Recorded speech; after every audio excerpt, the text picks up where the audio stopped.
Ladies and gentlemen, please welcome Dr. Paul Doremus, Chair of S&P, VP for Policy and Sustainability Strategy at Trident Seafoods. Thank you. Thank you. This is our 8th science symposium. It's phenomenal. And I have to say, each year they seem to get better and better. And it has become my favorite day of the year.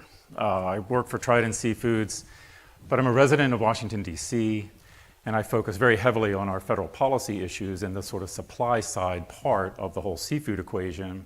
And I'll get to that in a minute, but living in Washington, as you can imagine, is living with a community of people on a day-to-day basis that are dealing with big problems.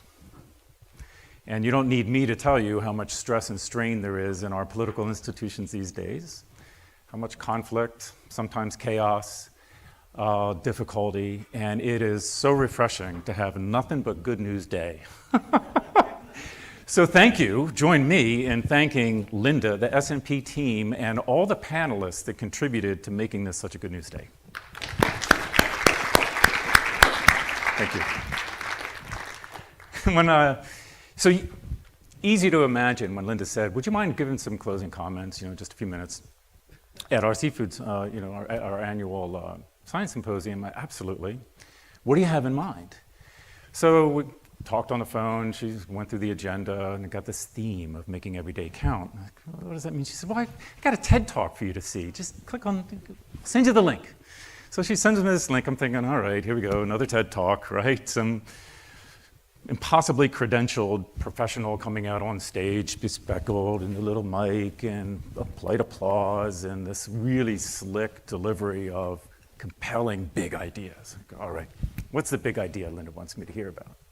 So I click on the link, polite applause, lights come up on the stage, and in the middle of the stage is a high chair and an infant sitting there smiling. Everybody's applause, like, yeah, infant, it's kind of nice.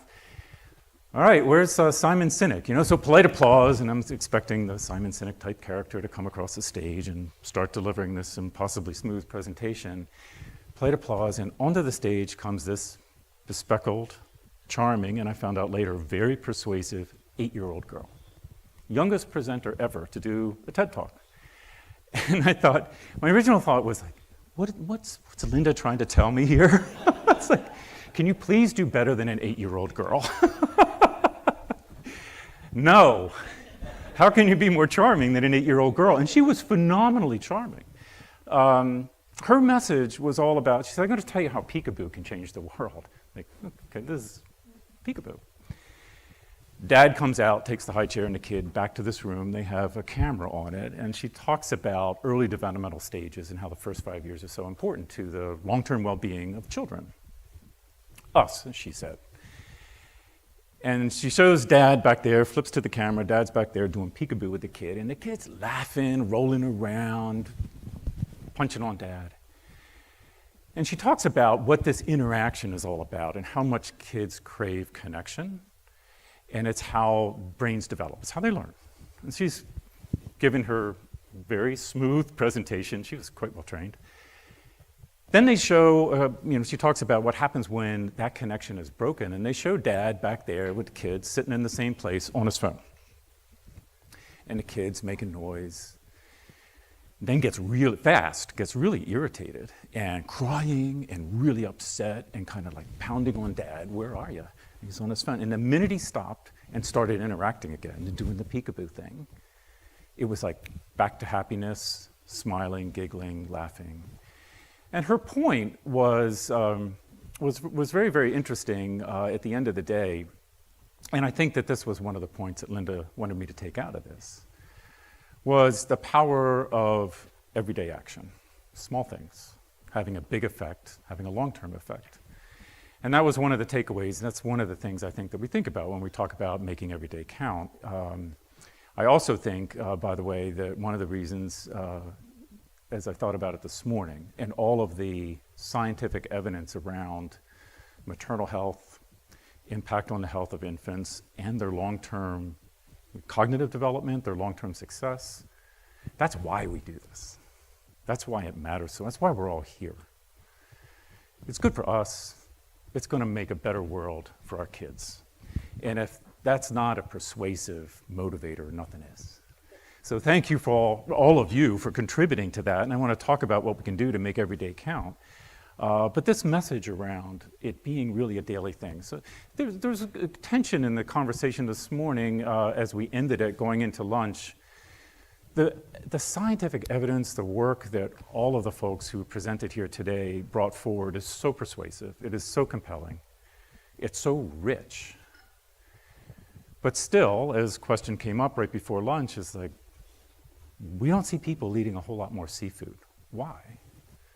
We got into the communication question. Afternoon session, we got to see a little bit of what people are doing to answer that why question. Things like Sarah's campaign.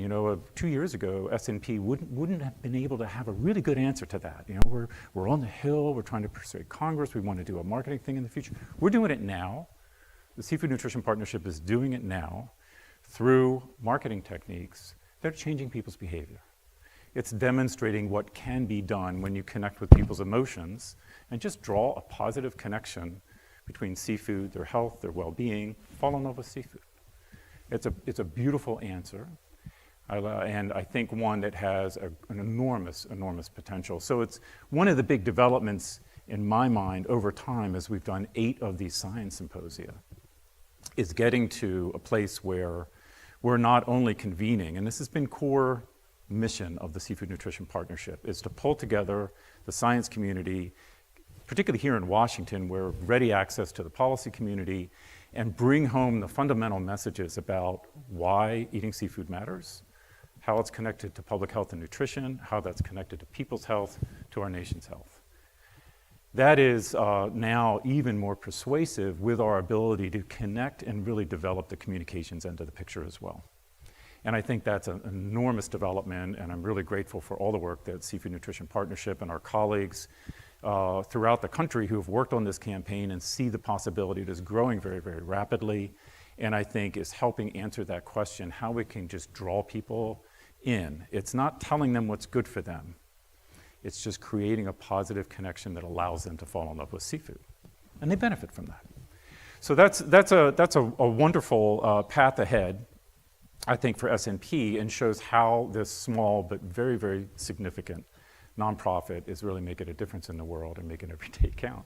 But I wanted to offer just a couple of thoughts about, from my perspective, on what making every day count means to me, and offer these just as some parting thoughts for you all to consider as you go out and back to your livelihoods, your different parts of the country where all of you are from, some here in DC.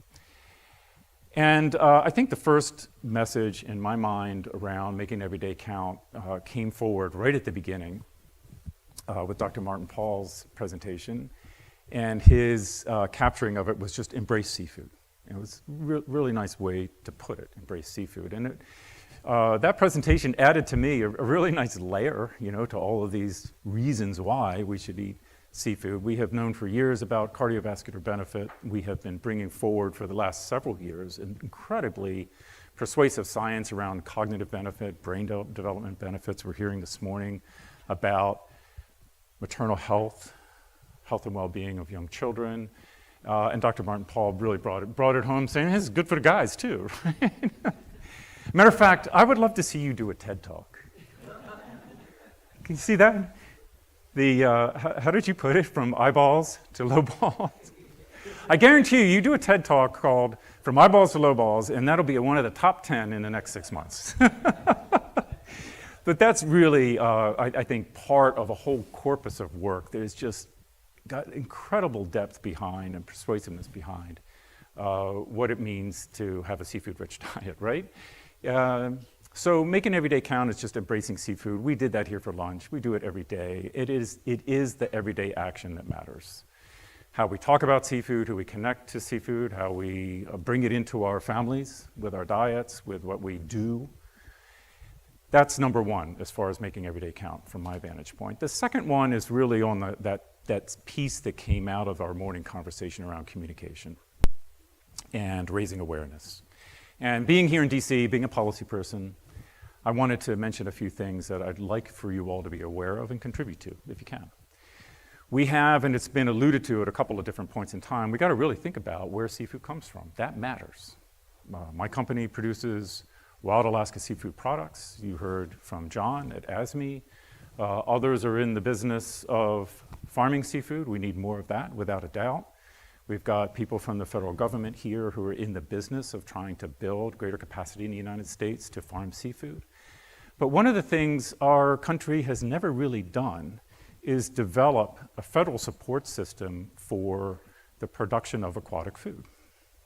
We have an incredible agency, I worked there for many years, the National Oceanic and Atmospheric Administration, that does a phenomenal job of sustainably managing our wild fisheries.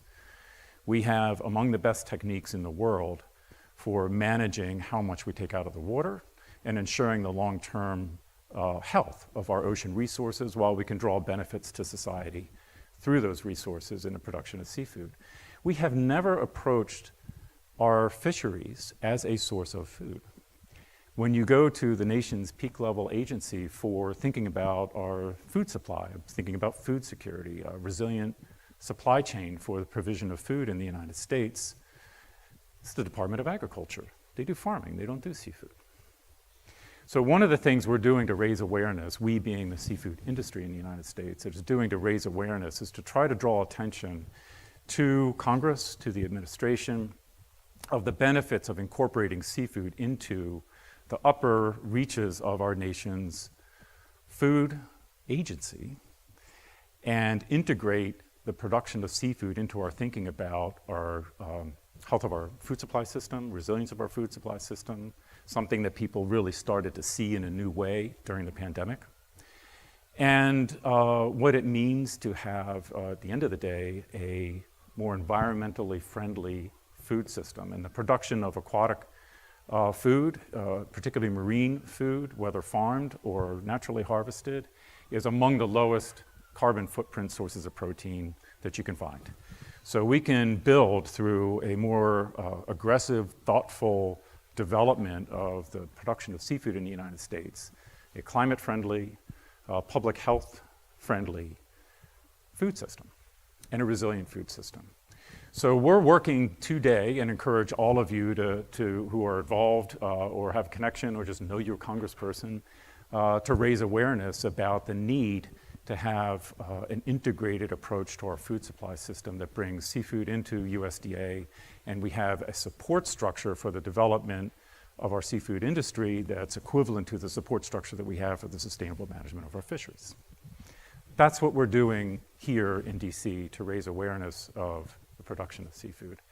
The third thing for making every day count from my vantage point, you also all are connected to, and it's what you're doing today, and that's supporting the work of the Seafood Nutrition Partnership Program. Linda did not ask me to do this, but my third message about making every day count is about supporting the Seafood Nutrition Partnership Program.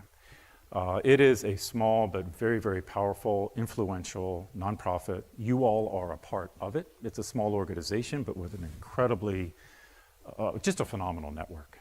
And all of you can help grow that network, make people aware of what's going on, what the benefits are of supporting this effort to the public, to your individual health, to your family's health, to your community's health, to the well-being of the community that you're a part of, particularly if you're in coastal environments.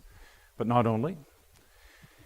We have, I think, an incredible future ahead of us in our ability to kind of connect to the policy world in ways that we can get big things done. This message that you hear and have heard all day about seafood's public health benefits, whether it's mothers, young children, all of us, that's not a partisan message. When we were on the Hill on Wednesday, talking to a number of different people, Tuesday, talking to a number of members of Congress, both on the House and the Senate side, with some of our science community, with Linda, it's about bringing that awareness of the need for better public support of this, getting out this message, and getting our public policy institutions and agencies oriented towards supporting it. That's both sides of the aisle. That's both chambers. It's an incontrovertibly good, powerful, nonpartisan message. And in this day and age that we live in, with all the stresses and strains in Washington, D.C., and the difficulty of getting people to work together to do things, it's nice to come together on something that's just plain good for people. That's what SNP is bringing to Washington. It's what it's bringing to the nation.